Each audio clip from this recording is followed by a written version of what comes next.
నీ తస్సరాల బొడ్డు ఏకాంబరం ఆడెవడో తూర్పుగోదావరిలో మన యాసలో కూడా ఇచ్చేసేసి మన యాసతో పాటు మైకులో అనౌన్స్మెంట్ చెప్పేస్తున్నాడంటే ఆడి సంగతి తేల్చేద్దాం. అసలు ఆడి ఏ ఊరంటే ఎలిమినని తెలిసింది. ఆ ఎలివెన్లో ఉన్నాను. ఆడు ఎక్కడున్నా కానీ ఆ కర్రతో కాలు ఇరగొట్టేస్తాను. అసలు మన సంస్కృతి ఏంటి, మన సాంప్రదాయం ఏంటి, మన యాస ఏంటి, ఆడు మాట్లాడుతుంటారా బాబు. ఆడి సంగతి తేల్చేద్దాం రండిరా బాబు. ఏట్రా బాబు నీకోసమే కదా చూసి. ఏంటిది మా ఈస్ట్ గోదావరి అసలు ఎక్కువ చేస్తున్నావు నువ్వు. ఎక్కువ ఉండండి బాబు. ఇప్పుడు కాలమానంలో కొట్టి చెయ్యాలి తప్ప. ఏంటి చేసి నీ సంగతి తేల్చేస్తా గొడవను భార్యను భర్త కొట్టిన భర్తను భార్య కూర్చుని అరేలే నువ్వు నన్ను కొడతావు నిన్ను కొడతా. నీ సంగతి తేల్చేస్తున్నావు. నీ తస్సరాల బొడ్డు మా గొడవను కడుకుంటారే తీసుకురండి బాబు. అక్కడ ఆడవాళ్ళు నా ఫాలోవర్స్ ఉన్నారు ఎక్కువ, వాళ్ళు సరే వేసేస్తారు. చూసుకున్నారా బాబు.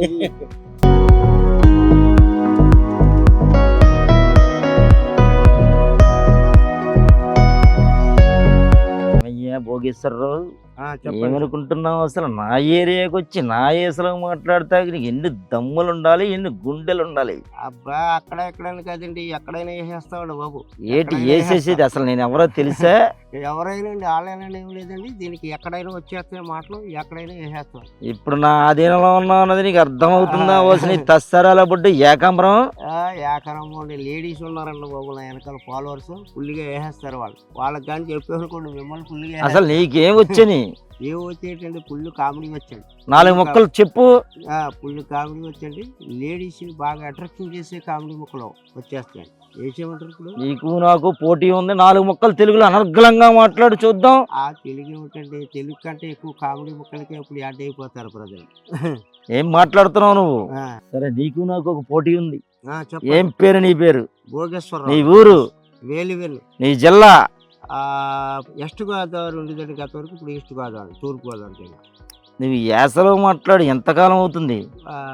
15 ఏళ్ళు అవుతుందండి, 15 ఏళ్ళు దా అవుతుంది. ఎందుకు చేస్తున్నావు ఈ పని? ఎందుకు సరదా కోసం అండి బాబు, సరదా కోసం. నన్ను చూసి లేడీస్ బాగా ఇదైపోతారు, వాళ్ళ కోసం ఇది, డబ్బుల కోసం కాదు. నేను సరదాగా నీ తస్సరాల బొడ్డు జాన కొలితే 3 అడుగులు లేవు, లేడీస్ నీకు పోలంగింట్రా బాబు. ఏయో ముక్కలండి, ముక్కలు వాళ్ళకి అట్రాక్షన్ చేసి ముక్కలు ఇచ్చేస్తాం అని చేత వాళ్ళు బాగా. సరే అనర్గళంగా 3 ముక్కలు మాట్లాడు. ఏముందండి, ఇప్పుడు మన ఉచిత మెడికల్ క్యాంప్ అనుకోండి, ఆడవాళ్ళకి తలలో పేలు కనపడం, బియ్యంలో రాళ్ళు కనపడపోయినా, సూదిలో దారం కనపడకపోయినా వెంటనే సంప్రదాయం. మగవాళ్ళకి దగ్గర ఏమన్నా అంటే అండి, 30 years వచ్చాక పేపర్ ఇలా తస్సరాల బోర్డు ఏదో 3 ముక్కలు మాట్లాడినంత మాత్రం ఆడాలను పడగొడతానా అంటే నమ్మేస్తావా ఏంటి? అంతా లేడీస్ అండి, ప్రపంచమే లేడీస్ది. బాయ్స్ది ఉంది ఇప్పుడు ప్రస్తుతానికి, ఏదో ప్యాంట్ వేసుకుంటాడు, పగలు మాపులు షర్ట్ వేసుకుంటాడు. ఆడవాళ్ళు ఏముంది, వాళ్ళు శారీలు కడతారు, పట్టు చీరలు కడతారు, నగలు పెడతారు, పగలత్మని నైట్ చేసుకుంటారు. అంచేత వాళ్ళని అట్రాక్షన్గా మాట్లాడడం కోసమే వెళ్తాడు సరదా. తస్సరాల బొడ్డు నాకు ఇది నచ్చలా. నచ్చినా నచ్చకపోయినా తప్పదండి. నీ యాస మార్చు.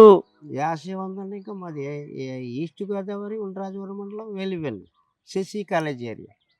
మమ్మల్ని ఫాలో అవుతున్నట్టుంది నువ్వు.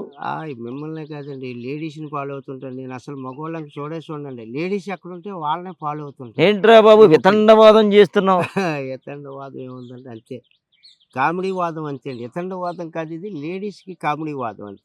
నేను ఒక ఛానల్ నుంచి వచ్చాను తెలుసా నీకు? చెప్పండి, ఏ ఛానల్ అండి? అయితే వార్తలు కూడా చదువుతావు నువ్వు? వార్తలు ఏంటంటే అన్ని ప్రతిదీ, అది కాదు ఇది కాదండి. మొగుడు పెళ్ళాన్ని కొట్టినా, పెళ్ళాన్ని మూడు కొట్టినా తొద్దులే గానీ నేను చెప్పింది చేస్తావా చేయవా? చెప్పండి, ఏం చేస్తావా? ఏం చెప్పినా చేస్తాం. అయితే మా S4 మీడియా వారి వార్తలు అయితే చదవాలి. మన S4 మీడియా వారి వార్తలు అండి ఇవి. నేను వార్తలైనా చదువుతాను, ఏమైనా చదువుతాను అండి. మన పిఠాపురం అండి వైసీపీ తరఫున వంగా గీత గారు అండి, అలాగే మన జనసేన తరఫున పవన్ కళ్యాణ్ గారు అక్కడ పోటీ చేశారు. మరి ఇక్కడ రేపు 4వ తారీఖున అండి పవన్ కళ్యాణ్ గారు 20,000 పైసలకు మెజార్టీతో గెలుస్తారని S4 మీడియా వాడి యొక్క సర్వే ప్రకారం తెలుస్తుందండి. ప్రజల అభిప్రాయం కూడా అదే. అంచేత ప్రతి ఒక్కరు కూడా 4వ తారీఖున అందరూ కూడా మీరు లంగోటాలు బిగించుకొని సిద్ధంగా ఉండాలని ఈ S4 మీడియా ద్వారా మీ అందరికీ ప్రజలకి తెలియపరుస్తున్నాం. ఏమిట్రా బాబు ఏదైనా అనర్గళంగా మాట్లాడేస్తున్నావు. సరే అయితే మంగళగిరి గురించి చెప్పు. మంగళగిరిలో కూడా అండి, అక్కడ వైసీపీ తరపు నుంచి అండి మురుగుడ లావణ్య గారు పోటీ చేస్తున్నారు. ఇక్కడ మన తెలుగుదేశం తరపున నారా లోకేష్ గారు పోటీ చేస్తారు. ఎవరు గెలుస్తారేటి? అక్కడ ఉన్నటువంటి సమాచారం ఏంటంటే, ఎవరైనా సరే ఇప్పుడు మరి నారా లోకేష్ గారు అక్కడ అత్యధిక మెజార్టీతో గెలవబోతున్నారు. రేపు 4వ తారీఖున తెలవబోతుంది. మరి అక్కడ మురుగుడు లావణ్య గారు ఓడిపోతున్నారు. ఇక్కడ నారా లోకేష్ గారు అత్యధిక మెజార్టీతో గెలవబోతున్నారండి. అది. హిందూపురం బాలయ్య బాబు గురించి చెప్పు. ఆ హిందూపురంలో కూడా అండి నారాయణ దీప్ గండి అక్కడ వైసీపీ తరపున, అలాగే మన తెలుగుదేశం తరపున నందమూరి బాలకృష్ణ గారు పోటీ చేస్తున్నారు. గతంలో కూడా అత్యధిక మెజార్టీ సాధించారు. మళ్ళీ ఇప్పుడు కూడా అదే పరిస్థితి అండి. మళ్ళీ ఇప్పుడు కూడా మన బాలకృష్ణ గారు అత్యధిక మెజార్టీ సాధించబోతున్నారు రేపు 4వ తారీఖున అండి. హిందూపురం నుంచి అండి. చంద్రబాబు కుప్పం నుంచి చెప్పు. ఏమంటే కుప్పం నుంచి కూడా ఎక్కడి నుంచేనండి అక్కడ హిందూపురం కుప్పంలో అండి చంద్రబాబు నాయుడు గారు, అలాగే వైసీపీ నుంచి భరత్ గారు పోటీ చేస్తున్నారు. అక్కడ మరి వైసీపీ ఓడిపోతుందండి. మన చంద్రబాబు నాయుడు గారు అత్యధిక మెజార్టీ అండి, భారీ మెజార్టీతో గెలవబోతున్నారండి. ఏమి అనుమానం లేదు. ఎవరో ప్రజలు ఆలోచించక్కర్లేదు, సంశయించక్కర్లేదు కూడా. కుప్పం నుంచి అండి. అయితే పులివెందుల గురించి చెప్పు. ఏమంటే పులివెందుల్లో ఎక్కడైనా ఇప్పుడు S4 వారు న్యూస్ ఛానల్ వారి సమాచారం ప్రకారం అయితే పులివెందుల్లో అండి అక్కడ మన జగన్మోహన్ రెడ్డి గారు అత్యధిక మెజార్టీతో గెలవబోతున్నారండి అక్కడ. జగన్మోహన్ రెడ్డి పులివెందులు అండి. ఇది S4 వారి యొక్క సర్వే ప్రకారం చేసినటువంటి న్యూస్ అండి, వారి న్యూస్ ఇది. మరి అందరూ కూడా అదే అభిప్రాయంలో ఉన్నారు. పులివెందుల్లో తప్పనిసరిగా వైఎస్ఆర్ జగన్మోహన్ రెడ్డి గారు అత్యధిక భారీ మెజార్టీతో గెలవబోతున్నారండి రేపు 4వ తారీఖు. అయితే తాడేపల్లి గురించి చెప్పు. ఏమంటే S4 మీడియా వారి యొక్క సమాచారం ప్రకారం తాడేపల్లిగూడెంలోని జనసేన తరపున బొలిశెట్టి శ్రీనివాస్ గారని, అలాగే వైసీపీ తరపున కొట్టు సత్యనారాయణ గారు పోటీ చేస్తున్నారు. ఈసారి మాత్రం అక్కడ బొలిశెట్టి శ్రీనివాస్ గారు అత్యధిక భారీ మెజార్టీతో గెలవనున్నటువంటి S4 వారి న్యూస్ అండి ఇది. మరి ప్రతి ఒక్కరు కూడా ఈ 4వ తారీఖుని బొలిశెట్టి శ్రీనివాస్ గారు గ్లాసు గుర్తండి అక్కడ తాడేపల్లిగూడెం. అలాగే కొట్టు సత్యనారాయణ గారు వైసీపీ అండి, ఆయన ఓడిపోతున్నారు. ఈయన ఇక్కడ బొలిశెట్టి శ్రీనివాస్ గారు అత్యధిక భారీ మెజార్టీతో గెలవబోతున్నారు. అదే S4 వారి మీడియా సమాచారం ఉండేది, వారి యొక్క అభిప్రాయం సేకరణ కూడా.